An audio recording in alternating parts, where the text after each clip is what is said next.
آج کی ویڈیو میں شعر و سخن کا بیتاج بادشاہ، سرزمین ہندوستان کا عظیم فلسفی شاعر، اردو ادب کی آن، شان اور پہچان، میری مراد مرزا اسد اللہ خان کی شاعری کا ہم فکر و فلسفہ پیش کریں گے۔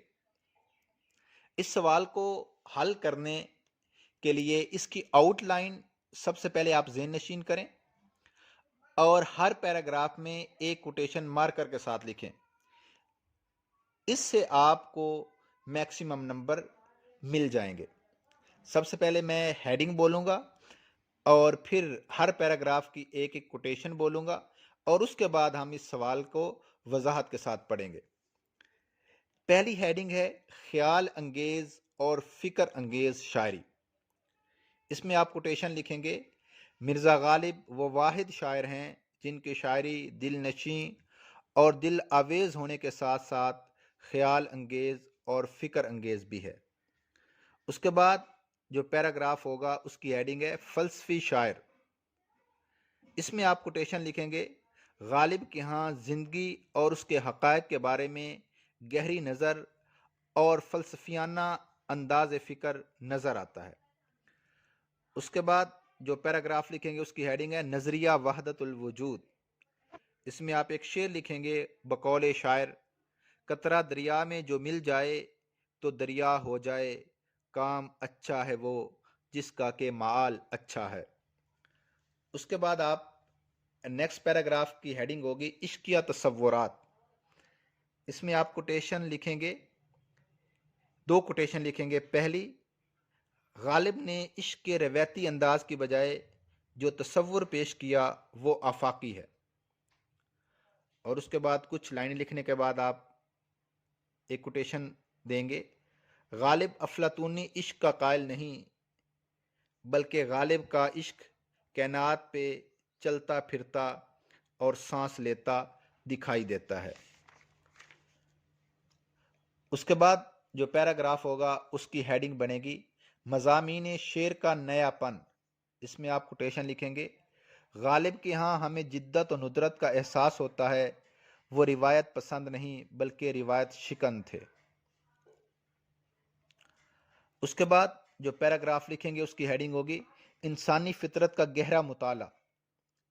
اس میں آپ کوٹیشن دیں گے، گویا ان کی شاعری سے زندگی کی بے ثباتی کے باوجود زندگی کو پا لینے کی خواہش پروان چڑھتی ہے، ان کی شاعری دلوں کو ایک ولولہ تازہ دیتی ہے، ناکامیوں سے گھبرا کر بیٹھ جانے کی بجائے ہمت و حوصلے سے ان کا سامنا کرنے کی جرت پیدا ہوتی ہے۔ اس کے بعد جو پیراگراف ہوگا اس کی ہیڈنگ آئے گی زندگی کی بڑی حقیقت۔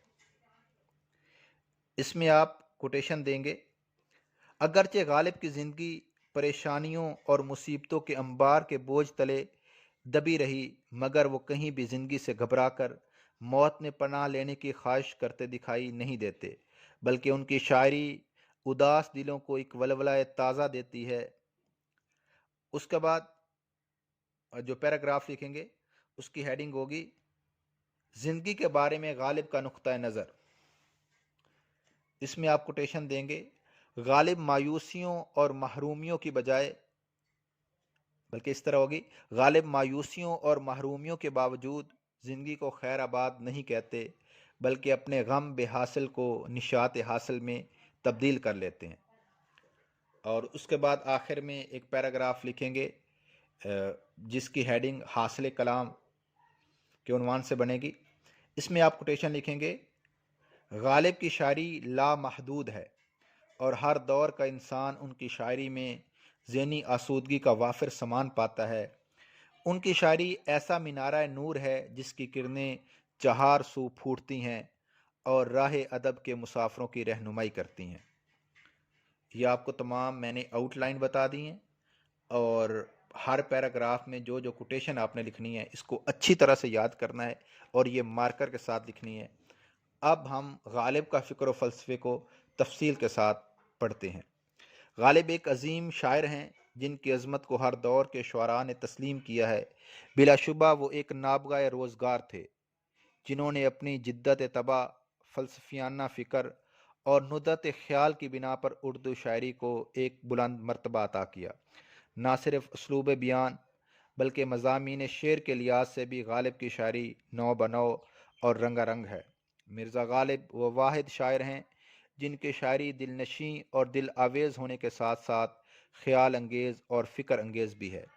وہ معمولی سے معمولی بات بھی کہتے ہیں تو اس کے اندر کوئی نہ کوئی حکمت و حقیقت پوشیدہ ہوتی ہے۔ ان کی رفعت و برتری کسی ثبوت کی محتاج نہیں۔ ان کی شاعری دلوں کو لبھاتی، حواس پہ منڈلاتی اور روح پر سرگوشی بن کر چھا جاتی ہے۔ غالب کی شاعری در حقیقت ایک آئینہ ہے جس میں ہر فرد اپنے گرد و پیش کی تصویریں دیکھ سکتا ہے۔ اگلا پیراگراف، غالب کی شاعری کے بارے میں رائے قائم کرتے ہوئے نقادوں نے انہیں فلسفی شاعر قرار دیا ہے۔ غالب اگرچہ باقاعدہ فلسفی نہ تھے مگر ان کے ہاں زندگی اور اس کے حقائق کے بارے میں گہری نظر اور فلسفیانہ انداز فکر نظر آتا ہے۔ ان کے اکثر اشعار میں فلسفیانہ حقائق بڑی آسانی اور سہولت کے ساتھ بڑے سادہ انداز میں بیان ہو گئے ہیں۔ ان سے غالب کی زندگی کے حقائق کے بارے میں گہر و فکر کا اندازہ ہو سکتا ہے۔ غالب نے چونکہ حکیمانہ ذہن پایا تھا لہٰذا انہوں نے اپنی شاعری میں فکر کو بھی تخیل بنا کر پیش کیا۔ ان کی شاعری کا یہ فکری سرمایہ بڑے خاصے کی چیز ہے جو انہیں ان کے ہم عصروں سے ممتاز کرتی ہے۔ اس کے بعد اگلا پیراگراف، نظریہ وحدت الوجود غالب کے ہاں بڑی اہمیت کا حامل ہے۔ اس نظریے کے تحت یہ خیال کیا جاتا ہے کہ کائنات خدا کے وجود سے الگ کوئی حیثیت نہیں رکھتی۔ وہ بھی صوفیاء کی مانند اس دنیا کو عارضی اور بے بنیاد سمجھتے ہیں اور نظریہ وحدت الوجود کے قائل ہیں۔ اس کا اظہار ان کے مختلف اشعار میں نظر آتا ہے۔ بقول غالب، قطرہ دریا میں جو مل جائے تو دریا ہو جائے، کام اچھا ہے وہ جس کا کہ مال اچھا ہے۔ اگلا پیراگراف، غالب کی فکر کا ایک اہم پہلو ان کے عشقیہ تصورات ہیں۔ عشق کی بنیادی خصوصیات اس کی آفاق گیری وسعت ہے۔ یہ ایسی قوت ہے جو وجدان میں پرورش کرتی ہے اور قلب و نظر کو جولانی عطا کرتی ہے۔ مگر ان کے کلام میں عشق کا تصور دوسروں سے کچھ مختلف ہے۔ انہوں نے عشق کے روایتی انداز کی بجائے جو تصور پیش کیا وہ آفاقی ہے۔ وہ عشق میں اپنا وقار کھونا نہیں چاہتے اور اسی خوبی نے انہیں دوسرے شعراء سے ممتاز کر دیا۔ بقول غالب، عشق سے طبیعت نے زیست کا مزہ پایا، درد کی دوا پائی، درد لا دوا پایا۔ اشعار بھی مارکر کے ساتھ لکھیں گے۔ اس سے پہلے شعراء جیسا کہ اگر ولی دکنی ہیں تو محض محبوب کے حسن اور سراپے سے عشق کرتے دکھائی دیتے ہیں۔ اگر میر درد ہیں تو وہ عشق کو خدا تک پہنچنے کا ذریعہ سمجھتے ہیں۔ غالب افلاطونی عشق کا قائل نہیں، وہ کائنات پہ چلتا پھرتا سانس لیتا اور دکھائی دیتا ہے۔ وہ مصفی اور جرت کی طرح حد سے تجاوز نہیں کرتے۔ وہ اپنی انا کو بھی محبوب کا دل جیتنے پر قربان نہیں کر سکتے۔ گویا انہوں نے محبوب کے ساتھ ساتھ عشق کے وقار کو بھی مقدم رکھا ہے۔ بقول غالب، وہ اپنی خو نہ چھوڑیں گے، ہم اپنی وضع کیوں بدلیں، صبح کے سر بن کر کیا پوچھیں کہ ہم سے سرے گراں کیوں ہو۔ اس کے بعد نیکسٹ پیراگراف، مولانا حالی نے یادگار غالب میں مرزا کی شاعری کی سب سے نمایاں اور ممتاز خوبی جو بیان کی ہے وہ ان کے مضامین شعر کا نیا پن ہے۔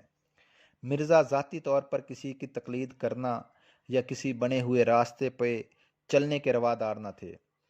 ان کی انفرادیت پسند طبیعت انہیں خود نئی راہیں ایجاد کرنے پر اکساتی رہتی ہیں۔ ان کے ہاں ہمیں جدت اور ندرت کا احساس ہوتا ہے۔ وہ روایت پسند نہیں بلکہ روایت شکن تھے۔ انہوں نے اپنے لیے نئے نئے راستے تلاش کیے چاہے یہ راستے پرخطر ہی کیوں نہ ہوں۔ وہ غالب کے متعلق لکھتے ہیں، میں اردو میں غالب کی شخصیت کو پہلی بھرپور جاندار ادبی شخصیت کہتا ہوں جس کا ہر پہلو ہمارے لیے دلچسپی اور لطف کا سامان رکھتا ہے۔ ان کی روحانیت انہیں تجربات و کیفیات کی نئی نئی فضاؤں میں لے جاتی ہے اور ان کا تنقیدی شعور اس میں کلاس کی نظم و ضبط پیدا کر دیتا ہے۔ اگلا پیراگراف، غالب نے انسانی فطرت کا گہرا مطالعہ کیا ہے اور ایسے جذبات و معاملات پیش کیے ہیں جو روزمرہ زندگی میں پیش آتے رہتے ہیں۔ وہ انسانی فطرت کی باریکیوں کو خوب سمجھتے تھے۔ وہ انسان کی عظمت اور فضیلت سے کبھی انکار نہیں کرتے۔ وہ ناکامیوں کو بھی خاطر میں نہیں لاتے۔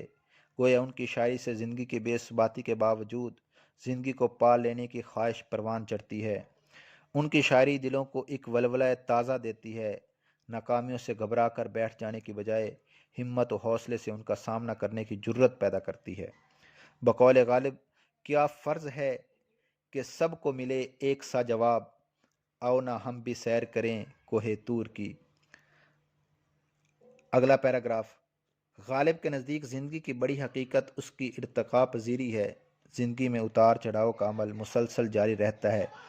یہی اتار چڑھاؤ زندگی کے حسن کو برقرار رکھتا ہے۔ غالب جانتے ہیں کہ دنیا میں جہاں جہاں خوشیاں ہوں وہاں وسار رنج بھی ہیں۔ شادی و غم کا یہی حسین امتزاج سرمایہ حیات ہے۔ بقول غالب، قید حیات و بند و غم اصل میں دونوں ایک ہیں۔ موت سے پہلے آدمی غم سے نجات پائے کیوں؟ اگرچہ غالب کی زندگی پریشانیوں اور مصیبتوں کے انبار کے بوجھ تلے دبی رہی، مگر وہ کہیں بھی زندگی سے گھبرا کر موت میں پناہ لینے کی خواہش کرتے دکھائی نہیں دیتے، بلکہ ان کی شاعری اداس دلوں کو ایک ولولہ تازہ دیتی ہے۔ غالب کے مطابق رنج سے خوگر ہو انسان تو مٹ جاتا ہے رنج، مشکلیں اتنی پڑی مجھ پر کہ آساں ہو گئی۔ زندگی کے بارے میں ان کا نقطہ نظر کنوتی نہیں، بلکہ ان کے ہاں امید اور آگے بڑھنے کا حوصلہ جا بجا دکھائی دیتا ہے۔ غالب مایوسیوں اور محرومیوں کے باوجود زندگی کو خیر آباد نہیں کہتے، بلکہ اپنے غم بے حاصل کو نشاط حاصل میں تبدیل کر لیتے ہیں۔ نقد غالب میں ہے، غالب کی شاعری میں انسان اور ادب کی پہلی دفعہ بے سہارے کے اپنی عظمت کے بل پر کھڑے نظر آتے ہیں۔ انہیں کسی اور سہارے کی ضرورت نہیں، اس لیے غالب کا مطالعہ ہمارے اندر وسعت نظر پیدا کرتا ہے، ماضی پرستی سے روکتا ہے اور انفرادیت سکھاتا ہے۔ آخری پیراگراف حاصل کلام۔ غالب کے ہاں تغزل بھی ہے، تصوف بھی، تلخیاں بھی ہیں اور مسکراہٹیں بھی، زندگی بھی ہے، زندہ دلی بھی، زندگی کے تمام جملہ حقائق بھی۔ ان تمام موضوعات و مضامین پر غالب نے جب طبع آزمائی کی تو حق ادا کر دیا۔ ان کی شاعری لامحدود ہے۔ ہر دور کا انسان ان کی شاعری میں ذہنی آسودگی کا وافر سامان پاتا ہے۔